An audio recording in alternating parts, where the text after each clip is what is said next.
हाँ, तो एक बार फिर से आप सब लोगों का डीजे एजुकेशन में स्वागत है। कैसे हो भाई आप सब लोग? ठीक हो?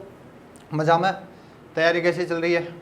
अपने चैप्टर चल रहा था राजस्थान की हस्तकला, भूल तो नहीं गए? याद है ना चीज़ें? एक एक धीरे धीरे कर रहे थे। कल ब्लू पोर्टर की बात की थी, बादले समझाए थे आप लोग सॉरी, बादले समझाए थे आप लोगों को। कहा था कि एक बादले ऊपर वाले हैं और एक बादले अपने जोधपुर के हैं। तो चीज़ें थोड़ी साथ के साथ रिवाइज भी करते चलो। पढ़ने का देखो एक ही तरीका है। जैसे आज कोई चैप्टर मैंने आप लोगों को पढ़ाया, पहले वो चैप्टर आप पढ़ लो, याद कर लो, फिर जो कल पढ़ाया ना उसका रिवाइज कर लो। एकमात्र तरीका यही है। इससे क्या होंगे कि आज का पढ़ा हुआ भी दिमाग में और जो कल पढ़ा है वो भी क्या हो गया, दिमाग में सेट हो गया। क्योंकि जो इंसान की जो बुद्धि है, इंसान क्या, जिसमें भी बुद्धि है ना, वो बुद्धि कुछ दिनों बाद में धीरे धीरे क्या होती है, साफ होती है। याद करने के बाद में चीज़ें आप लोगों को पता होगा कि आपने कुछ पढ़ा 10-15 दिन पहले और 10-15 दिन बाद में अगर किसी से वो चीज़ें पूछी जाएं तो वो चीज़ें याद नहीं रहती। क्यों नहीं रहती? क्योंकि जो इंसानों की बुद्धि है वो क्या है, कमज़ोर है। इंसानों को भूलने की क्या है, आदत है। आई बात समझ में? तो बार बार चीज़ें याद करोगे, इसलिए बुद्धि क्या रहेगी, तंदुरुस्त रहेगी। कि बुद्धि को भी पता रहेगा कि भाई साहब ये जो लड़का है या जो लड़की है वो बार बार याद करता है, तो क्या नहीं होना, मिटना नहीं है, भूलना नहीं है। आई बात समझ में? कहने का मतलब एक ही है, सीधी सी बात, कि आप लोगों को पढ़ना है। क्या करना है? पढ़ना है, रिवाइज कर करके आगे चलें आगे। तो चैप्टर की मैं बात करूँ तो हस्तकला चल रहा था, इससे पहले भी कुछ अपन ने चैप्टर कर लिए। अगर वो भी आप लोगों को समझ में नहीं आ रहे हैं कहीं पे भी कोई भी चीज़, तो मैं बार बार ये चीज़ कह रहा हूँ, सिर्फ आप लोगों को क्या करना है, एक कमेंट। बस आपके और मेरे बीच में क्या है, एक कमेंट। उस कमेंट से मैं आप लोगों को बता दूंगा कि क्या क्या प्रॉब्लम है या फिर क्या दिक्कत है। लेकिन जहाँ तक मेरे को लगता है कि कोई समस्या नहीं आने वाली, क्योंकि छोटी छोटी चीज़ें, सरल सरल चीज़ें हैं, तो मैंने अच्छी तरीके से अच्छे वे में आप लोगों को समझाई है। तो हस्तकला का कुछ मेरे हिसाब से 8-9 हस्तकला और बच रही है, वो हो जाए फिर बाद में ये चैप्टर पूरा हो जाता है। ठीक है, फिर बाद में हमारी टीम है वो कह रही है कि सर आप जो MCQ हैं वो बोल तो जाते हो लेकिन करवाते नहीं हो, थोड़े टाइप हो रहे हैं। और मेरे हिसाब से टाइप हो गए हैं 1-2 चैप्टर। हो सका तो आज या फिर कल उसकी क्लास अपन ले लेंगे, क्योंकि जब तक पर्सन नहीं करेंगे तो अभ्यास कैसे होगा। अभ्यास भी तो क्या है, ज़रूरी है। पढ़ना इतना ज़्यादा ज़रूरी नहीं है जितना क्या करना है, अभ्यास करना है। आप भले ही कुछ नई चीज़ कम पढ़ लो, लेकिन पुरानी चीज़ का जितना ज़्यादा अभ्यास कर सको उतना आपके लिए क्या है, अच्छा है, बेनिफिट्स है। तो आगे चले अपन। तो यही सबसे पहले अपना डीजे एजुकेशन क्या करना है, सब्सक्राइब करना है। ठीक, तो आज बताओ कौन सी कला पढ़ाएं आप लोगों को। जयपुर की चल रही थी लास्ट, ब्लू पोट्री बताई थी। घर पे जाके देखे एक नहीं देखे, वो चीनी माटी के बर्तन जिसमें अपन चाय पीते हैं, देखे ही होंगे। ठीक है, तो जयपुर की एक कला की और बात कर लेते हैं अपन, मीनाकारी।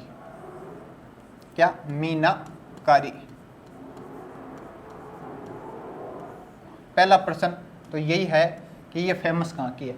तो मैं कह रहा हूँ कि अपन जयपुर की बात कर रहे हैं, तो प्रसिद्ध भी कहाँ की है, जयपुर की। तो लिखो प्रसिद्ध जयपुर। देखो, मूल रूप से कह सकते हो ये राजस्थान की कला नहीं है, क्योंकि जब राजा मानसिंह प्रथम थे, जो अकबर के दरबार में थे नवरत्नों में से एक थे, उन्हें अकबर अलग अलग जगह के सूबेदार नियुक्त कर रखा था, बंगाल, बिहार, उड़ीसा, जिसमें से एक स्थान है लाहौर। वो वहाँ पे गए हुए थे, उन्होंने देखा एक नई कला। आप लोगों को पता है जो हीरा है, पन्ना है, तांबड़ा है या सोने चांदी के आभूषण हैं, आप लोगों ने घर में देखे होंगे। जो पुराने गहने हैं उन पर जो सोने के आभूषण हैं उन पर कभी फूल पत्ती या मोर या किसी पशु पक्षी के क्या है, चित्र बने हुए हैं, वही क्या है, मीनाकारी है। तो ये सबसे पहले जो राजा मानसिंह प्रथम है ये इन्होंने लाहौर में देखी थी। लाहौर से ये अपने जयपुर लेके आए। जयपुर लेने के बाद में ये इतनी फेमस हो गई कि आज मैं आप लोगों को पढ़ा रहा हूँ और RPSC से पर्सन पूछ रही है। तो अपन को भी 2-3 बातें याद रखनी है। पहली बात, मीनाकारी कहाँ की फेमस है, जयपुर की।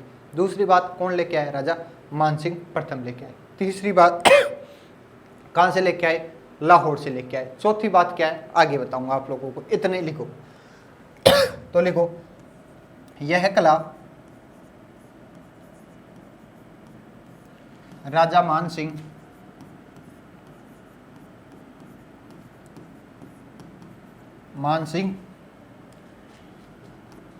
प्रथम लाहौर से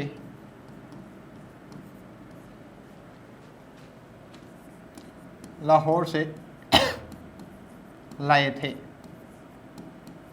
देखो मेरा लिखाने का एक ही मकसद है कि आप साथ के साथ लिखते जाएं और चीज़ें याद होती जाएं। नहीं मैं आपको पीडीएफ भी दे सकता था, समझा भी सकता था और मेरा काम खत्म हो सकता था, लेकिन मैं आप लोगों को साथ के साथ पढ़ा रहा हूँ, याद करा रहा हूँ। इसके पीछे एक ही उद्देश्य है कि आप लोग मेहनत करो मेरे साथ, ताकि चीज़ें आसान हो। तो पहली बात तो यही है कि यह कला राजा मानसिंह प्रथम कहाँ से लेके आए थे? लाहौर से। लाहौर को अंडरलाइन कर लेना, राजा मानसिंह प्रथम को भी क्या कर लेना? अंडरलाइन कर लेना। अब लेके तो आगे, अब इस कला में होता क्या है? तो वो देखो,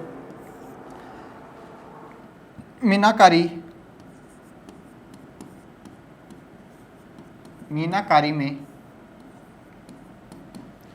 फूल पत्ती,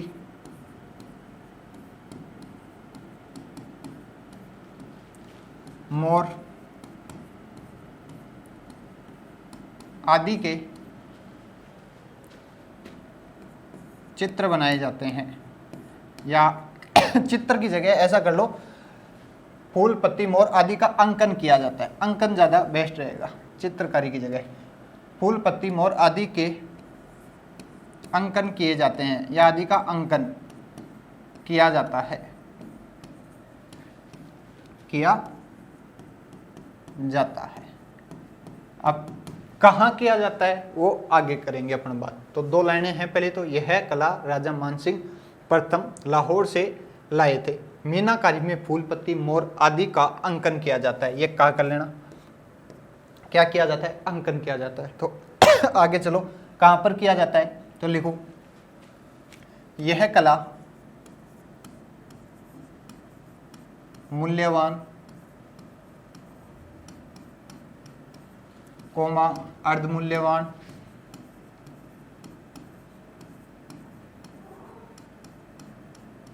मूल्यवान कोमा अर्धमूल्यवान रत्नों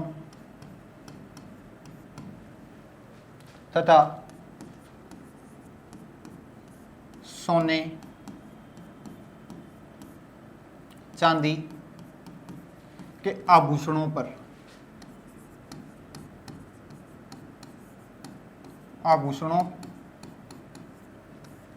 की जाती है,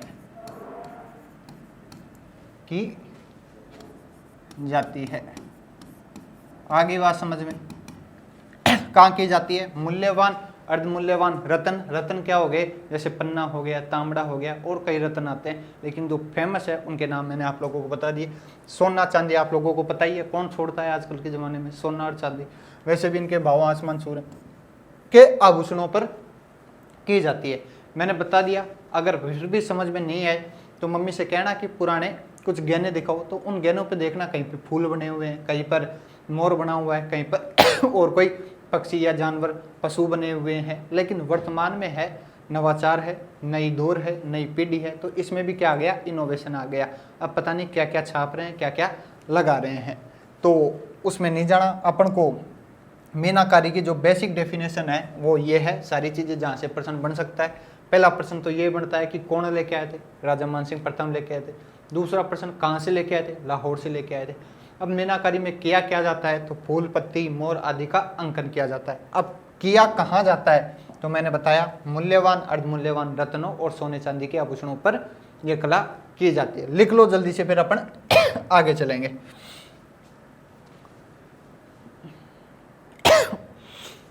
ये जयपुर की हस्तकलाएं आप लोगों की समाप्त होगी। ये लास्ट थी जयपुर की, इससे पहले जितनी हो चुकी है, और ये कुल मिला के मेरे हिसाब से जयपुर की 4-5 रही होंगी।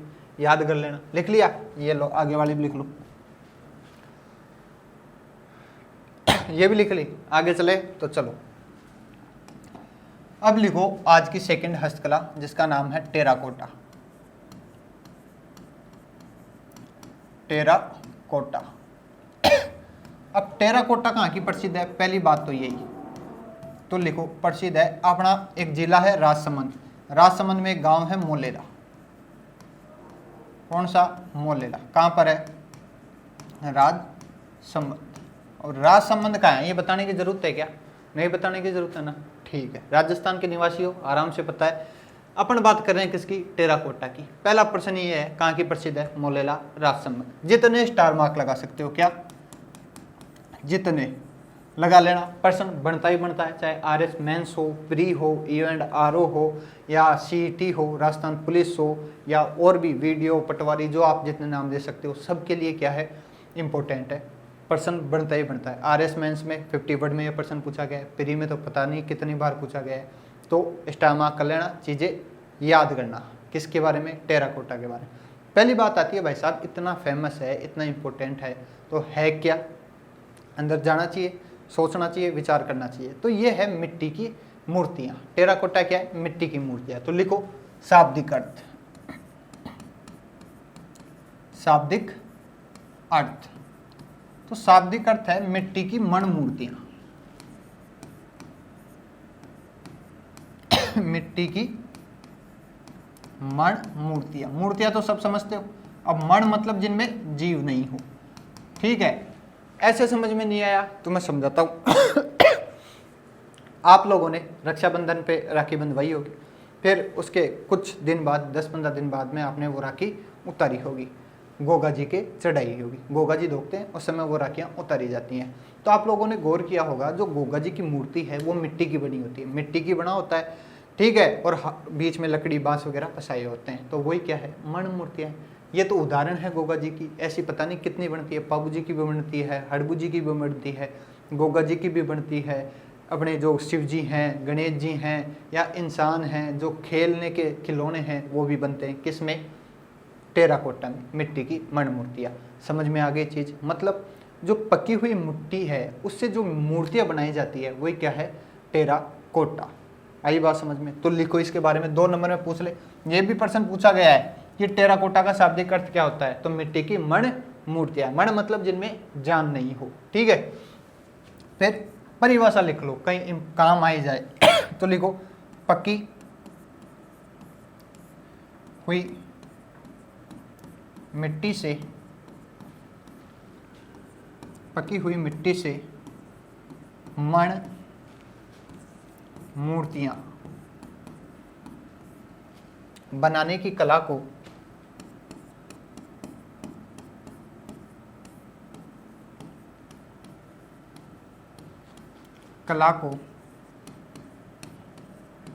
टेराकोटा कहा जाता है। क्या कहा जाता है? टेराकोटा कहा जाता है। बस इतनी सी बात है। किसके बारे में? टेराकोटा के बारे में। अगर आरएस मेंस की बात कर रहे होते हैं अपन, तो 2-3 लाइन और डीप में जाते। क्या? इसकी विधि, जो टेराकोटा है इसकी विधि क्या है? अब बात हो गई तो मैं बता देता हूँ, वैसे अपने काम की चीज़ है नहीं। इसकी विधि होता क्या है? अपने यहाँ जो मिट्टी का काम करने वाली एक जाति है जिसका नाम है कुम्हार, वो क्या करते हैं, जो है गदा है उसकी लीद को मिट्टी में मिलाते हैं, फिर बाद में उसे मिलाते हैं वगैरह, जो भी गोल वगैरह वो तैयार करते हैं वो करते हैं, फिर बाद में उससे नई नई डिजाइनें बनाती हैं, ठीक है, और सांचे में डालते हैं और फिर उसे पकाते हैं। जैसे मटका बनता है वैसे ही कौन सी विधि है? टेराकोटा की विधि है। बस थोड़ा सी क्या है, गधे की लीद मिलाकर वो करते हैं। अब मानोगे नहीं, ये एक लाइन लिखी हुई है किसमें? माध्यमिक शिक्षा बोर्ड की किताब में। इस एक लाइन से आरएस मेंस में 5 नंबर का प्रश्न पूछा गया था। अब किसी को विश्वास ही नहीं हो रहा यार, टेराकोटा जैसा प्रश्न विधि पूछ ले, एक लाइन। अब जैसे मैं आप लोगों को एक लाइन लिखा दूं, जो टेराकोटा है इसमें गधे की लीद से, गधे की लीद को मिट्टी में मिलाकर, ठीक है, मूर्तियां तैयार की जाती है। क्या 50 वर्ड में लिख सकते हो? नहीं ना। लेकिन वहाँ पर आप लोगों को कलाकारी दिखानी होती है, वो 55 जो लाइन है वो बढ़नी पड़ती है। वो कैसे बढ़नी है, इसके लिए अलग तरीका है। तो अपने काम की चीज़ है नहीं, इसलिए 2-3 बातें हैं वो लिख लो। पहली बात, मोलेला राजसमंद की प्रसिद्ध है। दूसरी, शाब्दिक अर्थ मिट्टी की मण मूर्तियाँ। तीसरी, परिभाषा लिखा दी, वैसे काम की चीज़ थी नहीं। पूछ ले, कई और स्मार्ट होते हैं ना, बता टेराकोटा बता, तू जानता है इतना ही टेराकोटा के बारे में जानता है ना, तो परिभाषा बता मेरे को। तो फिर आप लोगों को बतानी है उसको, क्या? पकी हुई मिट्टी से मण मूर्तियाँ बनाने की कला को टेराकोटा कहा जाता है। आई बात समझ में? लिख लिया? चलें आगे, ठीक है। तो चलो आगे। तो आज की तीसरी लेते हैं अपन, थेवा कला।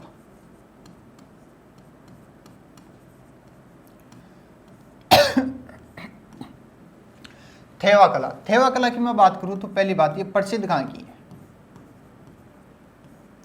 तो ये प्रसिद्ध है अपने प्रतापगढ़ की। प्रतापगढ़ दक्षिणी राजस्थान का एक जिला है, बताने की जरूरत है नहीं। दूसरा प्रश्न आता है कि ये है क्या? तो देखो, ये है सूक्ष्म चित्रांगन।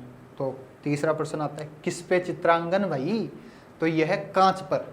कांच पर जो सोने का सूक्ष्म चित्रांकन होता है वही क्या है, थेवा कला। आप लोग कभी भी मंदिर जाते हो, जो बड़े बड़े मंदिर हैं उनमें दीवारों पर कांच लगे होते हैं, जैसे भगवान का मंदिर सामने है उनके ऊपर क्या लगे होते हैं, कांच लगे हुए थे, रंग बिरंगे चमकीले, और उन कांचों के बीच में कलाकारी दिखाई गई होती है। वो भी एक प्रकार से थेवा कला का ही क्या है, उदाहरण है। लेकिन थेवा कला में खास बात क्या है, यहाँ पर कांच पर सोने से, किससे, सोने से चित्रकारी की जाती है या चित्रांकन किया जाता है, वही क्या है, थेवा कला है। तो आगे बात समझ में, प्रश्न ऐसे पूछ ले कांच पर सोने का सूक्ष्म चित्रांकन कौन सी कला का उदाहरण है, तो वो थेवा कला का उदाहरण है। दूसरा प्रश्न पूछ ले कहाँ की प्रसिद्ध है, प्रतापगढ़ की प्रसिद्ध है। ठीक है। तीसरा प्रश्न बनता है कि इस कला में प्रसिद्ध कौन है, फेमस कौन है, तो प्रतापगढ़, जो प्रतापगढ़ है इसमें एक परिवार है सोनी परिवार।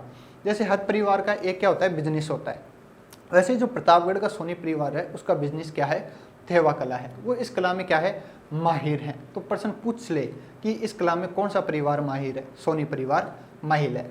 ठीक है। तो ये 2-3 क्या बनते हैं, प्रश्न बनते हैं, तो लिख लो, फिर अपन आगे चलते हैं। पहली बात तो है क्या, तो ये लिखो कांच पर सोने का सूक्ष्म चित्रांकन, सूक्ष्म चित्रांकन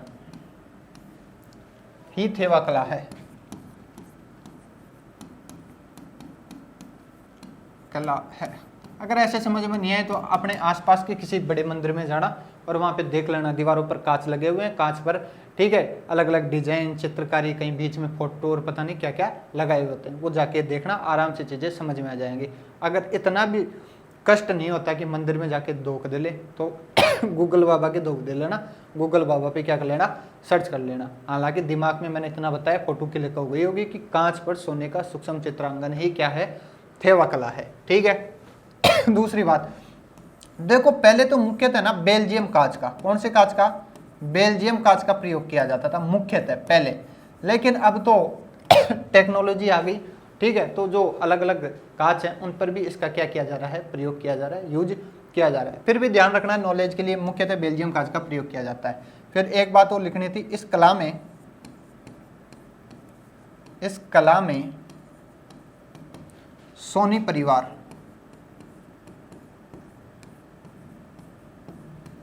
परिवार प्रसिद्ध है। कौन सा परिवार, सोनी परिवार। याद रह जाएंगे, दो ही बातें हैं। पहली बात तो कांच पर सोने का सूक्ष्म चित्रांकन, दूसरी बात मुख्यतः कांच, बेल्जियम कांच, तीसरी बात कौन सा परिवार, सोनी परिवार, अंडरलाइन कर लेना। और कला कौन सी है, थेवा कला। कहाँ की प्रसिद्ध है, प्रतापगढ़ की प्रसिद्ध है। अब कांच पर सोने का सूक्ष्म क्यों किया जाता है भाई साहब, सोने का चित्रांकन क्यों किया जाता है, देखो कई बार भगवान हैं उनकी मूर्तियां बनाई जाती है। अब कुछ अमीर लोग हैं उनको शौक होते हैं, ज़्यादा पैसे हैं भाई साहब कहाँ खर्च करे, तो ऐसे ऐसे काम करवाते हैं। इसलिए ये क्या है, अपनी कला फेमस है और अपन को तो गर्व होना चाहिए कि अपना कांच पर सोने का सूक्ष्म चित्रांकन कर रहे हैं। इतने अमीर हैं, लोगों को सोना देखने के लिए नहीं मिलता और अपन कांच पर सोना क्या कर रहे हैं, चित्रांकन कर रहे हैं। तो चीज़ें याद हो जाएंगी। कहाँ का प्रसिद्ध है, प्रतापगढ़ का प्रसिद्ध है। कौन सा परिवार फेमस है, सोनी परिवार फेमस है। अब तक अपन ने कौन कौन सी कला की बात की, सबसे पहले मैं आपको रिवाइज करवा दूँ एक बार, फिर अपन आगे चलेंगे। तो सबसे पहले मीनाकारी की बात की, ठीक है। मीनाकारी के बाद में अपन आगे चलें तो ये मीनाकारी के बारे में 2-3 बातें थी। फिर टेराकोटा की बात की, टेराकोटा के बाद में, टेराकोटा क्या है, मिट्टी की मण मूर्तियाँ। फिर आगे चलें तो थेवा कला की अपन बात कर रहे हैं। आज की लिखो चौथी कला, उस्ता कला। कौन सी कला, उस्ता कला। पहला प्रश्न तो ये बनता है कि ये फेमस कहाँ की, तो ये प्रसिद्ध है जयपुर की। कहाँ की प्रसिद्ध है, प्रसिद्ध है जयपुर, सॉरी बीकानेर की। जयपुर मत लिखना, लिखना क्या, बीकानेर, बीकानेर की प्रसिद्ध है। अब भाई साहब दूसरा प्रश्न आता है कि कला है क्या, अपन पढ़ तो रहे हैं उस्ता कला।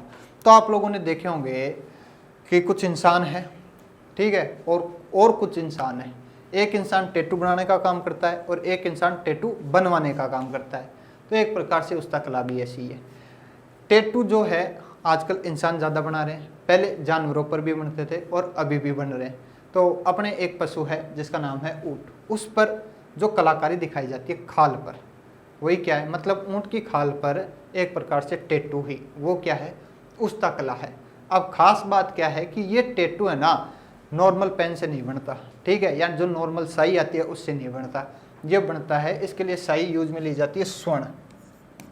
स्वर्ण मतलब सोना, क्या, सोना, मतलब ऊँट की खाल पर सोने से जो चित्रकारी की जाती है वही क्या है, उस्ता कला है। अब देख लो अपना राजस्थान इतना फेमस है कि ऊँट की खाल पर अपने क्या कर रहे हैं, स्वर्ण मीनाकारी। आप लोगों ने देखे होंगे कुछ बार ऊँट जाते हैं, उनकी खाल पर नाम लिखा होता है, राजा का ऊँट, फलाना का ऊँट, दिखाना का ऊँट, फलाना की लुगाई, ऐसे लिखे होते हैं ना, ऐसे ऊँट पे भी लिखे हुए हैं, देखे होंगे। कई बार देखा होगा कि जो ऊँट के जो बाल है ना उनसे भी डिजाइन बनाई गई है। तो वो सब कला के उदाहरण हैं। उन कला में जो सबसे ज़्यादा फेमस है वो कौन सी कला है, उस्ता कला। माध्यमिक शिक्षा बोर्ड है उसमें भी अलग से लिख रखा है किसके बारे में, उस्ता कला के बारे में। तो प्रश्न पूछ ले कि ऊँट की खाल पर स्वर्ण मीनाकारी और मुनवत का कार्य कौन सी कला का उदाहरण है, उस्ता कला का। चीज़ें आ जाएगी, ठीक है, तो लिख लो एक बार, फिर अपन आगे चलते हैं। समझ में तो आ रहा है ना, देखो समझ में नहीं आ रहा तो बोल देना, अपन और अच्छी तरीके से समझाएंगे फिर। तो लिखो ऊँट की खाल पर, जल्दी जल्दी लिखो, ऊँट की खाल पर स्वर्ण मीनाकारी, मीनाकारी, मीनाकारी समझ गए, वो फूल पत्ती पशु पक्षी वगैरह ये सब, स्वर्ण मीनाकारी और मुनवत का कार्य, मुनवत का कार्य ही उस्ता कला है। क्या है, उस्ता कला है, ठीक है। अब पहली बात प्रसिद्ध बीकानेर का, दूसरी बात ऊँट की खाल पर स्वर्ण मीनाकारी और मुनवत का कार्य ही उस्ता कला है। अब इस कला में एक आदमी बहुत ज़्यादा फेमस है, ठीक है, हिसामुद्दीन उस्ता, जिन्हें पद्मश्री से भी क्या गया है, नवाजा गया है। तो लिख लो कला में प्रसिद्ध